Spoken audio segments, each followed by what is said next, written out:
Hey y'all, how y'all doing out there? Good morning, good afternoon, and good evening to you wherever you are. Y'all, it's been a minute since I've recorded a video. I started working full time. My face broke out really bad. I mean, just bumps everywhere. It looked like I had hives and it was just really dry patches. I don't know what happened. Don't know if I put something on my face, which I'm sure I didn't, or if I just ate something that I am now allergic to. My late 30s is like kicking my ice, okay? And that's just something I was not prepared for. And you hear people say when you get older, things will change or just keep living. Well, baby, I am here. And I can tell you that their testimony is true. Whew. Hey y'all, it's Sade Imore, your favorite expat with nomadic tendencies. If you're new here, welcome, welcome. And if you're an oldie but goodie, hey you, I see you, welcome back.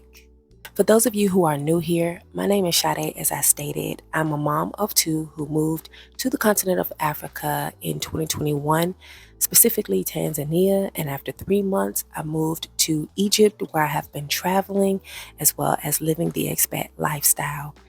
Today's video is going to be about things I've noticed that have changed about me. This is not country specific, but it's just something I've noticed. I also think part of it has something to do with me just growing and maturing.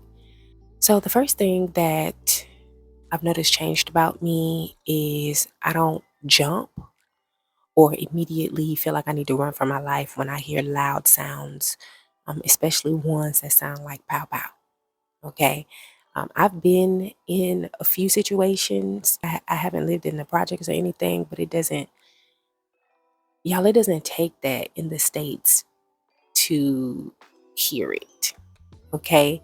I remember one time I was in a club and I was having a good time.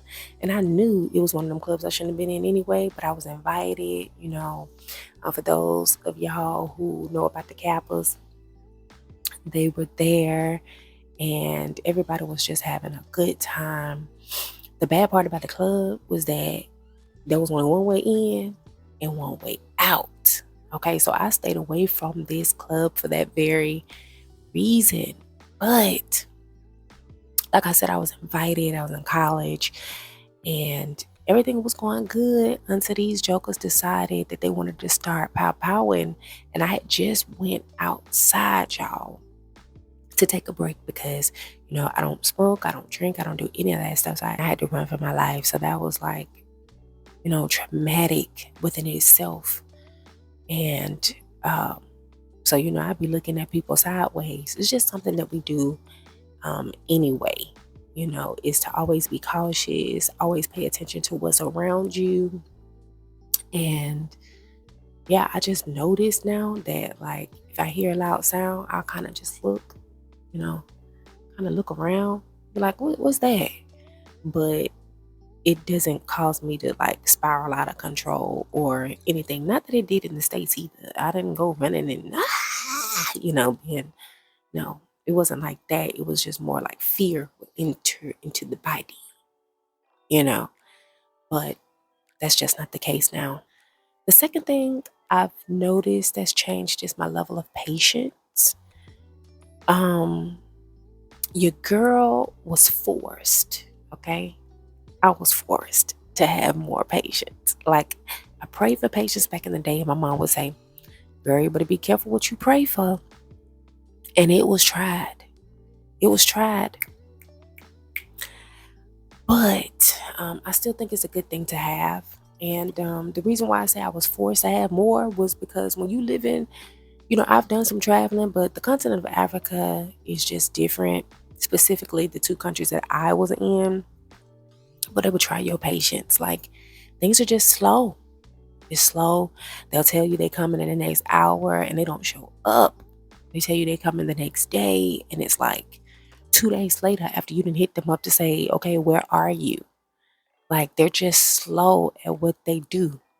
And you either got to make it happen yourself or you just got to be patient and wait, because these folks don't move fast. Okay? It's patience is something that you have to it's good for you to have before you get here. Okay? And then yelling and screaming and doing all of that ain't gonna work. And saying, "Oh, I'm gonna sue you," and all of this stuff. I mean, I'm sure there is some type of system or that you can go through as far as the course and stuff, but in some instances it's not that deep, y'all.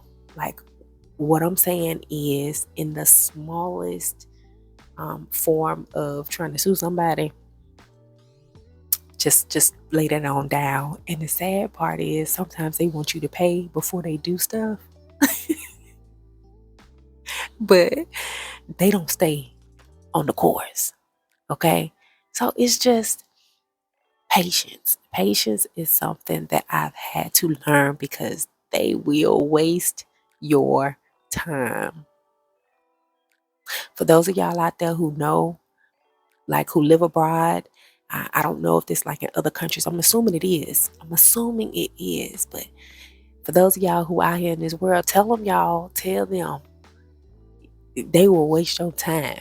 They will just do what they want to do because they can. The rules are just different.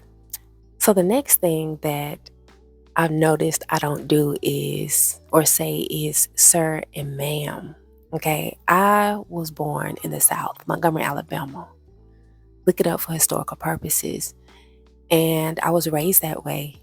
I was raised to say yes, sir, no, sir, yes, ma'am, no, ma'am, as a way of respect to my elders. And I know that it came from somewhere else, but it's just the way that I grew up.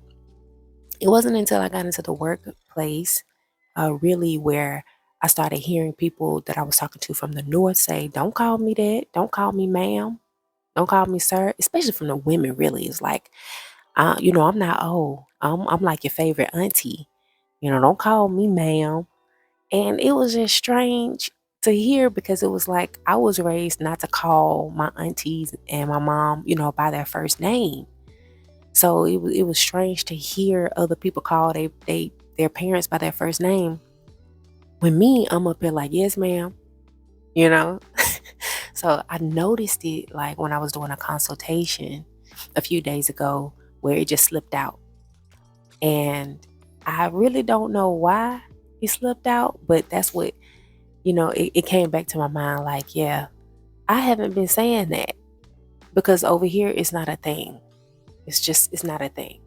But of course, when I go back to the South, I will say yes, ma'am, no, ma'am. It's like you kind of go back into just the way things are, as far as like my grandma, my mom, and stuff like that. But that is something that I noticed, like, I don't say anymore.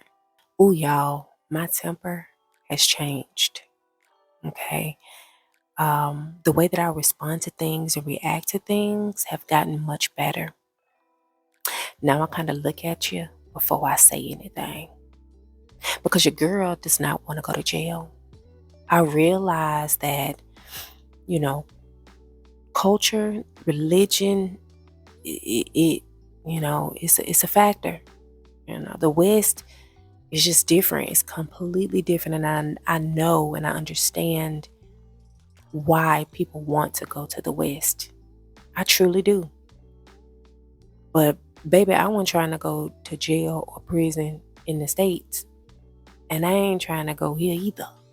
Like nowhere outside of the States.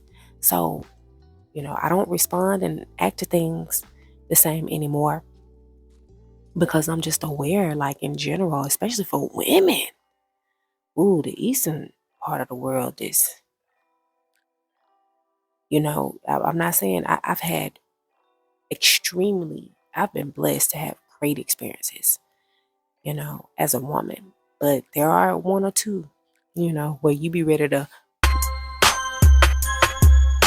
but for the most part, y'all, yeah, my temper has gotten much better. And y'all, the last thing that I've noticed that I have been doing is reading labels like that. Like, I haven't really been concerned about GMO foods or, just the amount of chemicals I'm breathing in the air or even eating. Like, the few times that I have gone to the store and read, the back of a label of a product and was like, what's that? Why would they put it in that? It was imported, so I haven't really had any or seen any local products where I've literally had to like look up what was actually in it, because usually it's like corn or some type of oil, something like that. But yeah, it feels good to not have to worry about what you're putting in your body. Like, whenever I go back to the States, I gain weight, y'all. And then when I return to the continent, I'm eating like in the same way for the most part. And yet I lose weight, a significant amount of weight. I don't know if it's because I walk a lot, because I do not walk at home. Like, that thing is far few and in between. I hit a gym before I go walk anywhere. But here I walk all the time. And I don't know if that has anything to do with it. Like, I'm getting my steps in or what. I don't know. I just know that there is definitely a difference in, the food. Like, I sincerely do believe that majority of the time I am eating real food here, right? And I know for the most part I'm not eating real food in the States. Now, what I do look at sideways though, here is like the grading of the restaurant. I don't even think they do that, but for me, a lot of them will be getting D's and F's. Because I'd be like, why you do what? You shouldn't do that. If I see a restaurant, that I would like to go to, when I go and there's some stuff I don't like I'm just seeing blatantly like on the floor that the workers are doing this stuff, I don't go back. Matter of fact, I probably get up and go, if it's that bad. But if I find a restaurant that I really like, I stay with that. Now, whatever they do in the back and I can't see, that's one thing. But whatever you present to me, in my face, that's heavy. I just pray that nobody put a thumb in my food or sneeze over it, you know, something like that. But I'm in a foreign country, and y'all, when you get out here, it's just not the same. It's just not the same. But hey, what can you do about it, right? Nothing. Except cook your own food. Well, that's all I have for today. Thanks so much for watching. If you enjoyed this video, give it a thumbs up, share it with your family and friends, subscribe to join the tribe, and I'll see you in the next video. Shalom.